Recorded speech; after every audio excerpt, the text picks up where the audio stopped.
Mike Tomlin had some interesting things to say about Diontae Johnson and recent things that have called him into question with his effort. We'll talk about Deontay Johnson. Is he a real problem or is this an overblown issue? That and a question of if the defense is really elite and what's the balance of power like on the offense when the coaching side of the ball with Eddie Faulkner and Mike Sullivan. That and more here in the Locked On Steelers podcast. I'm your host, Chris Carter, joined today by Mike DeFabo of The Athletic. Let's get into it.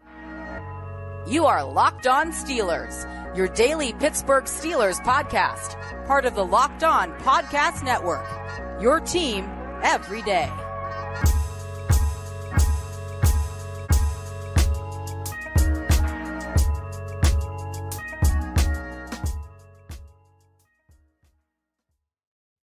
Hello and welcome to the Locked On Steelers podcast. I'm your host, Chris Carter, bringing you your daily dose of all things in the Pittsburgh Steelers. As always, you can find this show on your favorite podcasting apps and on YouTube. Like this video if you enjoyed. Subscribe to this YouTube channel to get all of your daily Monday through Friday episodes as well as our bonus content. We thank you for making us your first listen every day because we're your team every day. And today's episode is brought to you by Prize Picks. That's the easiest and most exciting way to play daily fantasy sports. Go to prizepicks.com/LockedOnNFL to use code all lowercase LockedOnNFL, and you'll get a first deposit match up to $100. More on them later. As I said before, we're joined by our friend Mike DeFabo over The Athletic. He covers the Steelers for them. He's been on this show several of times. Mike, we got to talk, man, because we got to talk about Diontae Johnson. Obviously, a play, people wanted to talk about the end zone play where he didn't hold on to the ball. Was it a catch? Was it not a catch? But the play that drew a lot of ire towards him from fans was the Jaylen Warren fumble, the very next play where the ball's out. You see him kind of turn around. He says he didn't see the ball after the game. He said he didn't see it, but it bounced right in front of him. The other team scooped it up, and then everyone takes off to the races except him. And Connor Heyward making that tackle might have been a game-saving play because if he doesn't, the Bengals might have scored, and that could have flipped the game on its head. What was your takeaway when you saw that live and now that you've had more time to go back and look at it? Yeah, you definitely want better effort from Diontae Johnson. I was willing to give him the benefit of the doubt that maybe he really didn't see it. But when you go back and you look at the replay, it's right there sitting in front of him. So I understand that players are frustrated with the way that the offense is going. I think Mike Tomlin put it well when he said, like, you can't allow the previous play to linger and go over. So my thought is I still think Diontae Johnson is a good football player that can help this team win. What I would hope for Diontae is that the public outcry, and there's been a lot, former players have been speaking out about this. Maybe this is a learning moment for him that he was kind of put on blast and now maybe you'll see a different approach, or at least you'd hope that would be his response. Yeah, I think there should be an interesting response. Mike Tomlin even challenged him to have a response. Here was Mike Tomlin today when he was asked, or Tuesday, when he was asked about Diontae Johnson and specifically that play. Jaylen's fumble there and Deontay's reaction to that. I'm sorry? What did you see in Jaylen's fumble and then Deontay's reaction to that afterwards? We got to take care of the ball. It is our desire, is how we construct victory. And so Jaylen's got to do a better job there. Deontay can't let the emotions of the previous down affect his next down. But I'll give him an opportunity to address that with you guys. I'll give him an opportunity to address that with his teammates. I'm not going to add any additional color. I think plays like that are best described and outlined by those involved and less so by guys like me. I keep my attention on challenging things that await us this week. Schematic preparation for Arizona and the readiness of this group. It's something that he needs to answer for, and so I'll give him an opportunity to do that. His teammates will give him an opportunity to do that, and I won't provide any color until he does. So I think it's refreshing for Mike Tomlin to address it and not just be like, just brush it off, because there's sometimes we've asked him questions and he's kind of like made light of it. But he kind of even clearly made it like, I'm going to let him handle that, because in doing so, he acknowledges that wasn't acceptable. And it's like what you said, what I've been saying, like, that play, sure, you could say, even if he initially didn't see the ball bouncing, you could see, and the all-22 clearly shows him, when everyone's running and he kind of just waves it off like meh, and doesn't jump in at least to try and give an effort on the play.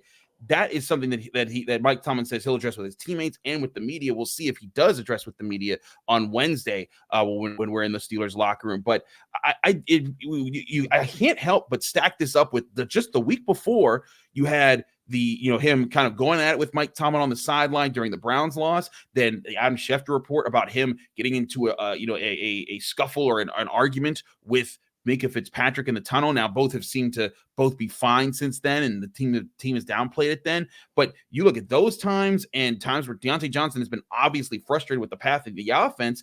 The question is Deontay Johnson becoming more of a problem for the Steelers, or is this all kind of being overblown? Maybe the Minkah Fitzpatrick thing was a little bit, I guess blown up or exaggerated how bad it was, and that kind of makes this moment just feel a lot worse.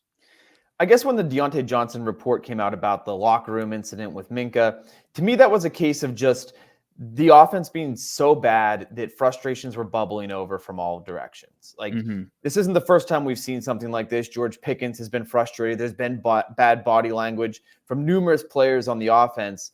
But you would hope that the coordinator change gave them a fresh start and a new outlook and a new look at this situation. So it doesn't seem that it has. It seems like there are lingering frustrations.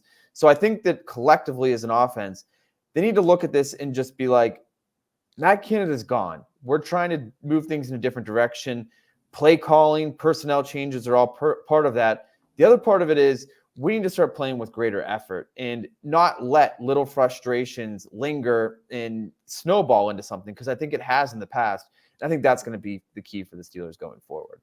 I think so too, because Mike Tomlin addressed it. Letting a pass play linger on into further things and affects how you're going to be playing. That's how you compound mistakes. That's how things get worse. And Deontay Johnson, I'll say, and I said this in our grade segment that I did with Alan Saunders in our Tuesday episode when we did our Stars and Skulls. I thought Deontay Johnson, the reason I didn't grade him too harshly in the game, because he made two really important plays later. The deep ball he had down the sideline where he caught it in traffic, and then the snag he had over the middle on a third down pass where Kenny Pickett threw it really low. That could have been a pass to Deontay Johnson. If he doesn't snatch that one out of the air, people would have looked at Kenny Pickett and said, you know what, that was a bad throw. I don't commit Deontay Johnson too hard on that. But because he snags it, the Steelers moved the chains. I believe that was a drive that ended in a field goal. I may be mistaken there. But I look at those two plays and I'm like, man, he at least bounced back later in the game. And I'm with you on this point. Deontay Johnson is still very important to this team. This team needs him, Pickens, and Freiermuth to be on the field at the same time for a lot of plays to let defenses know, hey, all three of those guys are passing threats. If you double team one of them, two of them could hurt you. And that could be the kind of balance that helps make Kenny Pickett's job processing the defense that much easier. Yeah, absolutely. You look at what the Steelers have invested on offense with the number of first-round picks like Najee Harris, Kenny Pickett, second-round picks like Pat Freiermuth, George Pickens. They give Diontae the big contract extension before last season. So they have plenty of weapons on offense. And I think what these guys need to realize is there's going to be games when Diontae goes off. There's going to be games when George goes off.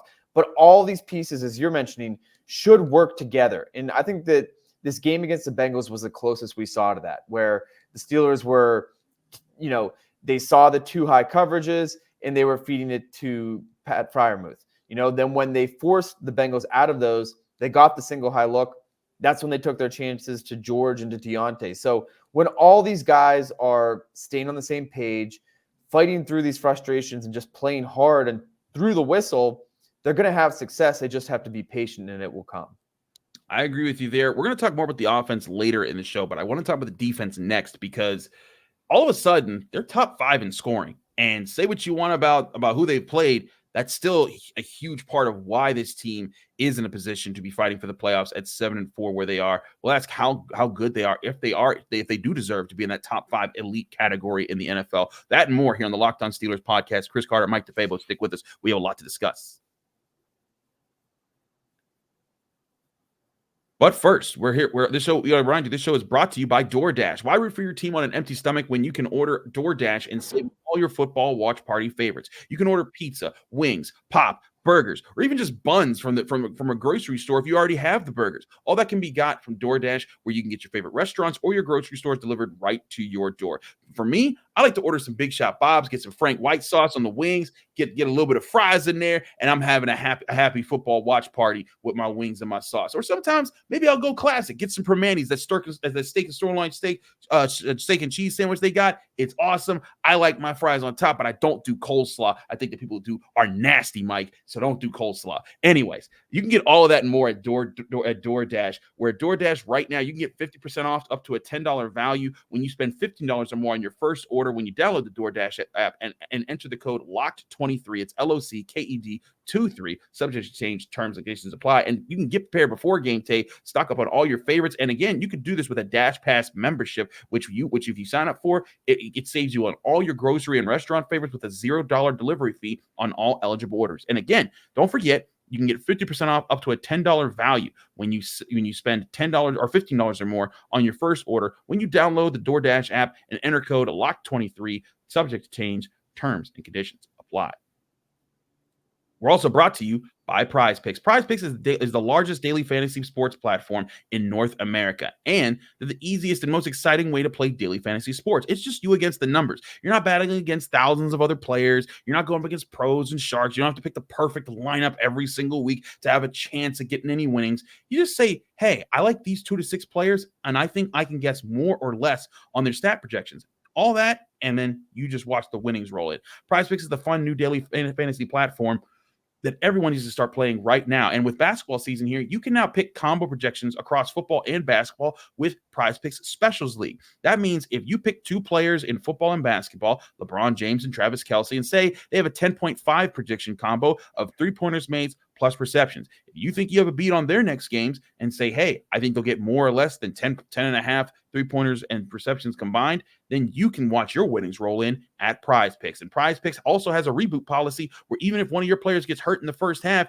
they can come that you can get your player rebooted with their Prize Pick with the Prize Picks reboot policy. And that Prize Picks is the only daily fantasy sports platform with injury insurance. Prize Picks is an app that you got to download right now to play on all the different sports: NFL, MLB, NBA, NHL, college sports. Go to prizepicks.com to sign up and play daily fantasy sports, or download the Prize Picks app. Go to prizepicks.com/LockedOnNFL and use code LockedOnNFL for a first deposit match up to $100. Again, that's prizepicks.com/LockedOnNFL. Use code LockedOnNFL for a first deposit match up to $100.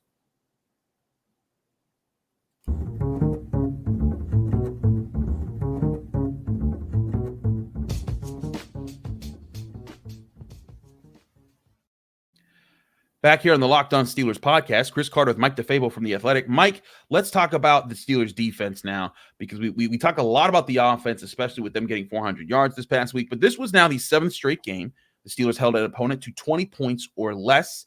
They've done it for, I think, all but 3 games this year. And one of those games, they scored 2 defensive touchdowns. So they kind of made up for it. So this is now a defense that has giving up the 5th fewest amount of points per game in the NFL, which that is huge. 18.6 points per game. They're doing what they're supposed to there. They have the 3rd most forced turnovers in the NFL. They have the 3rd most interceptions in the NFL. They're giving up the 10th fewest passing touchdowns per game and the 6th fewest rushing touchdowns per game. So you look at that and you think, okay, things are great right now. Steelers defense is rolling. But then some people might look at it and say, well, wait a second. They're 25th in yards allowed. They allow the 24th most passing yards. They allow the 22nd most rushing yards. Isn't that a problem? Mike, do you see that as a bad sign that the Steelers may be in trouble down the line? Or do you think this defense really is an elite top 5 group?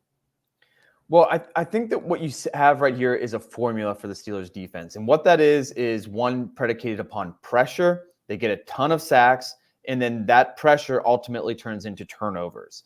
And that's been their formula. And they've been also very, very good in the red zone. So I think that they have a formula that works, and I think that they can continue it as long as TJ Watt is healthy. Mike Tomlin said today that he's the best player on the planet, and I can't think of a player that maybe Patrick Mahomes or some of these quarterbacks, but a defensive player that has more to do with his team's success than TJ Watt. And as long as he's there, there's going to be havoc. My big thing in the area that I'd like to see the Steelers clean up is the big plays that they're allowing. A lot of those yards are coming in bunches. They give up the 3rd most completions of 20-plus yards. And that has been a problem that dates back to last year. I think they tried to fix the problem by upgrading some of their corners, but I think that's going to be an ongoing process. So, for me, you cut out the big plays, And all of a sudden you go from a defense that gives up a bunch of yards, but is good in all the other areas, to one that's a well-rounded defense that's good in all areas. Yeah, I think that's where the Steelers, they find their ways to win in the spots that they want to win. Mike Tomlin talks about he wants to win on third downs. He wants to win in turnovers. And right now, they're winning on turnovers. They're finding ways to create. Again, they're the third best turnover defense in the NFL. They're tied for the top turnover differential in the NFL with the San Francisco 49ers. Pretty good company to be keeping there. Third downs, you can see it. They're not the best. I think they're just outside the top 10 there. They're allowing, I'm messing this up here. No, yeah, they're still just outside the top 10 with 37.9%, just behind teams like the Chiefs, the Lions, the Broncos, and the Ravens. So, not bad, but not elite there. But I think, like you said here, this is a defense that has been propped up by TJ Watt, propped up by, I think, detailed play from guys who filled in really good spots. Alex Highsmith deserves a lot of credit there. I think Cam Heyward's playing really good now he's back. But guys like Keanu Benton, guys like Landon Roberts, guys like Joey Porter Jr., Patrick Peterson, those have been implants into this defense that have all become assets to the Steelers defense. And now the Steelers feel really decent or cautiously optimistic, as Mike Tomlin puts it, that Minkah Fitzpatrick's back this week. And Mike, all the defensive numbers I said there, that the fifth in points allowed, top 3 in turnovers, top 10 in rushing touchdowns and passing touchdowns allowed. All that has been done, and they have not played one single game where from start to finish, TJ Watt, Cam Heyward, and Minkah Fitzpatrick have all been healthy together. I think that speaks to Terrell Austin's work as a defensive coordinator, but also just how well balanced this defense really is in trying to win its games. Yeah, you mentioned Minkah Fitzpatrick being out. He still doesn't have an interception this season, and that's one reason that I think the turnover numbers are sustainable. Sometimes you can look at turnovers, and they can be fluky. It depends on the opponent. It depends on if the ball goes the right way and you recover it. And the Steelers recover a lot of their fumbles.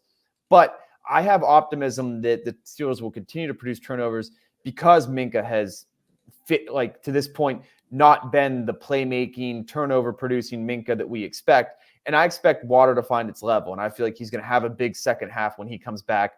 And all of a sudden, you're going to get additional turnovers from him. So I think that definitely is going to be a big factor. The other thing is, one of their biggest issues dating back to 2021 was stopping the run. And they were inconsistent in the years since. They were inconsistent this year stopping the run. But recently, they've been a lot better. And they've played some teams that, with a backup quarterback, you would think are committed to running the football. So their improvements there, I think, give me confidence that, if you could stop the run, which has been such a big issue, the rest of it will also follow suit.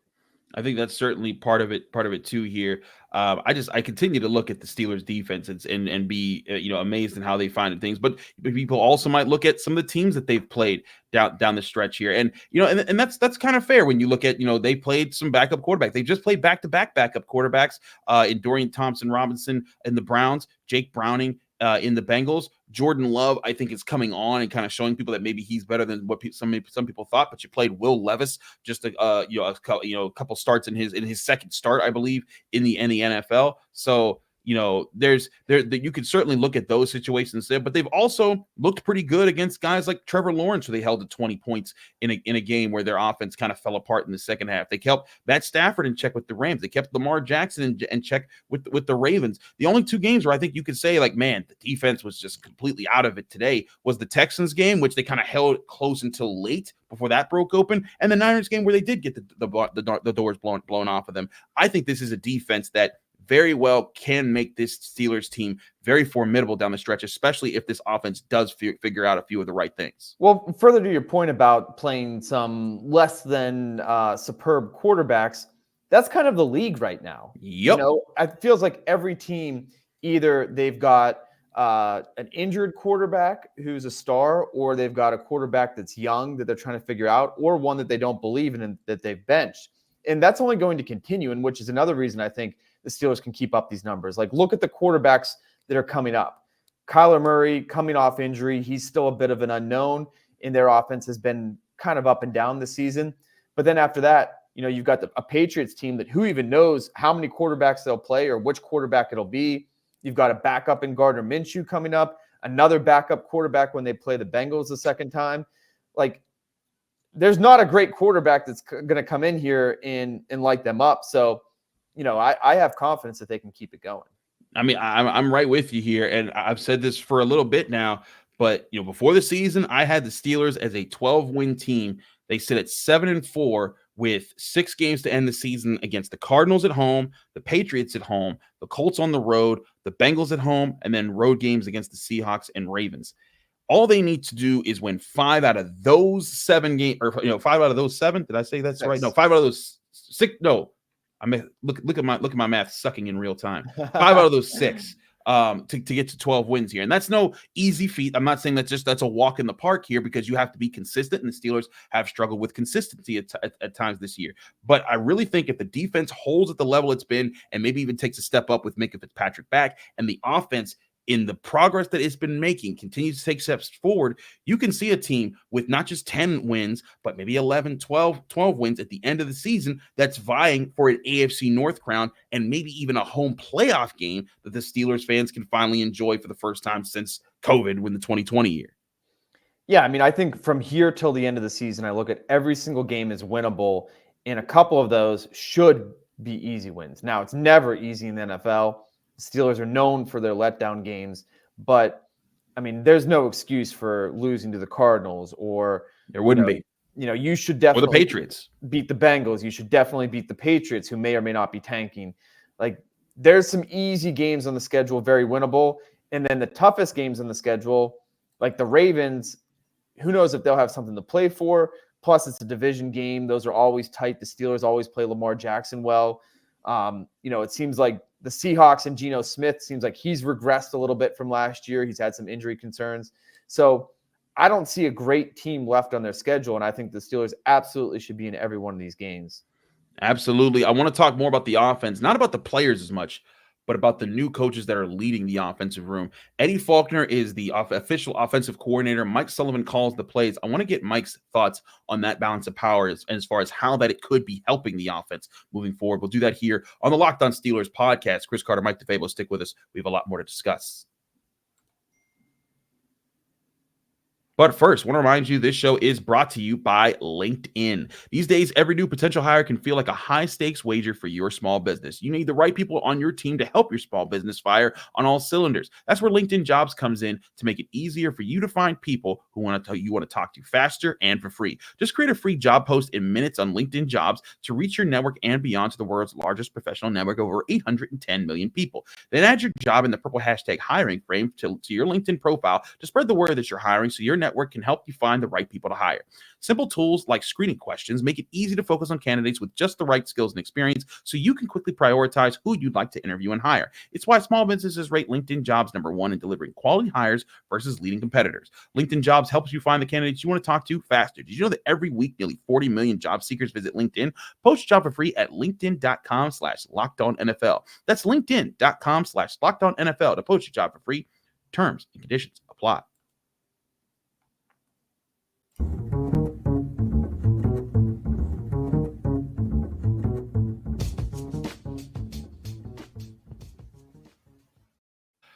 Back here on the Locked On Steelers podcast, I'm your host, Chris Carter, here with Mike DeFabo from The Athletic.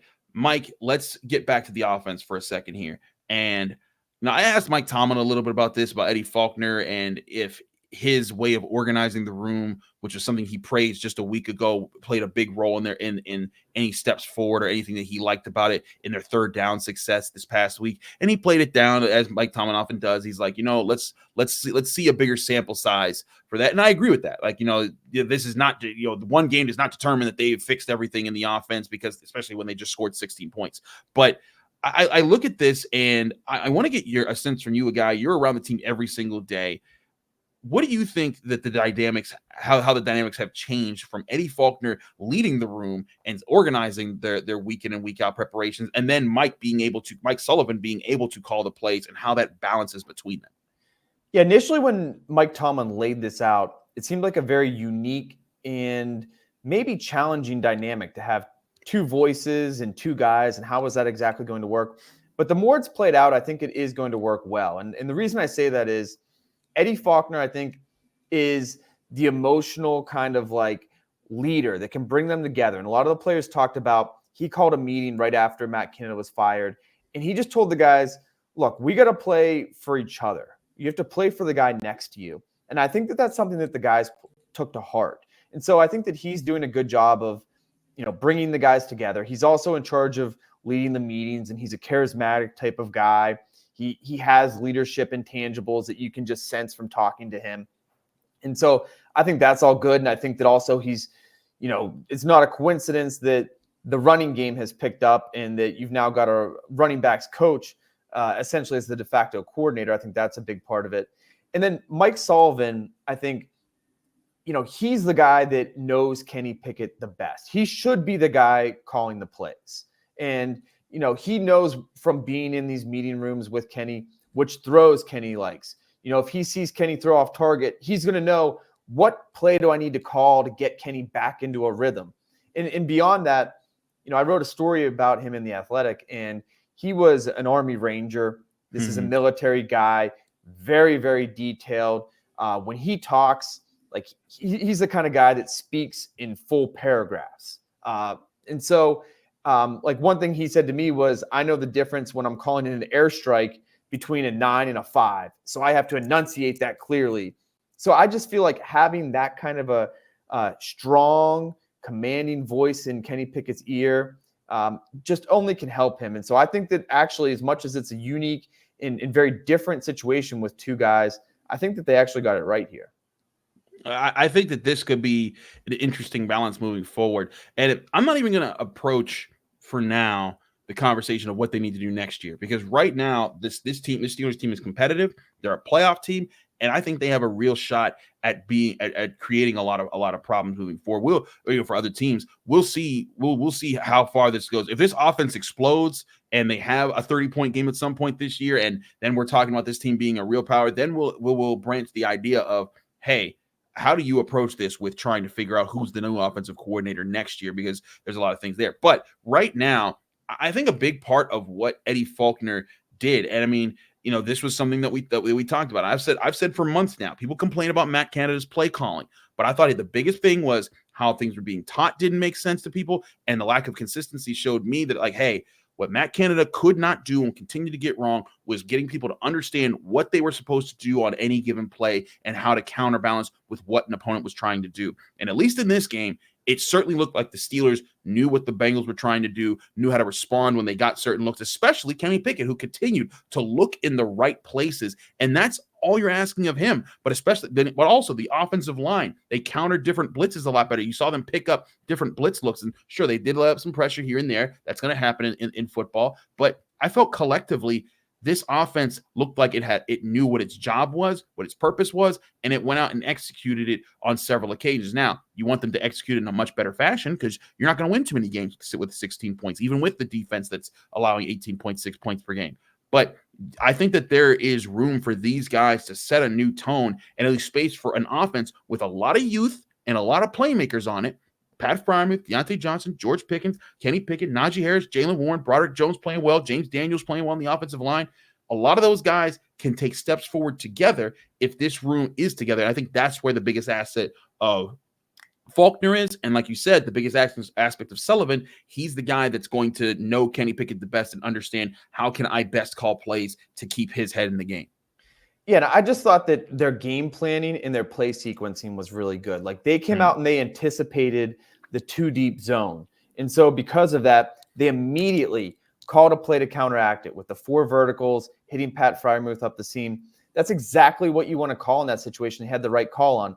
Then when, Mike Tomlin was critical at one point of Matt Canada for not making good in-game adjustments, when the Bengals went to their single high looks, that's when the Steelers took their chances down the field. Yep. So it was like Mike Sullivan and Eddie Faulkner came in with a plan. They anticipated the 2 high looks. They had the right answer for it. Then when the Bengals changed, they noticed the change, they recognized it, and they had another, plays designed and answers for that coverage as well. So, I mean, I really liked what I saw. We will have to wait and see because it was the first Steelers game since 2020, week 2 of 400-plus yards, but the Cincinnati Bengals give up an average of 390. So it wasn't – that was an average game for the Bengals, and it was a great game for the Steelers. But, like, this offense was atrocious. It was comically inept. So Yes. to go from that to average is a big step in the right direction. And you've got to get to average before you can get to good. So I'm okay with the Steelers being average for now. And that might be good enough to win a playoff game if you have average offense and elite defense. That's where I think the Steelers, where Steelers bread will be buttered if they are able to take steps forward. We'll see how they continue to take steps forward here on the Locked On Steelers podcast. Mike, thanks so much for joining us. Let people know they can find you, follow you, get more of your work. And if you have anything in particular, people should be looking out to read. Yeah, absolutely. You can catch all my work on The Athletic and follow me on Twitter at Mike DeFabo. Some of the things that we've mentioned with the play calling sequences, some of the changes, I went through and did a detailed look, looking at some of the film, breaking it all down. So you can check out that story. We've got a $1 per month promo going on right now at The Athletic as well, if you want to check that out. Absolutely. Check out Mike DeFabo and all his work at the Athletic there. Thanks, Mike, for coming on. And thank you all for joining us here on the Wednesday edition of the Locked On Steelers podcast. I'm your host, Chris Carter. Follow me on Twitter and Instagram and at all my platforms at Carter Critiques. Read my work at the Pittsburgh Post-Gazette, post-gazette.com. And find me here on the Locked On Steelers podcast every Monday through Friday, breaking down your Pittsburgh Steelers right here on the Locked On Steelers podcast. Tune in Thursday. We'll have our crossover Thursday episode, getting you ready for how the Steelers are taking on the Arizona Cardinals right here on the Locked On Steelers podcast.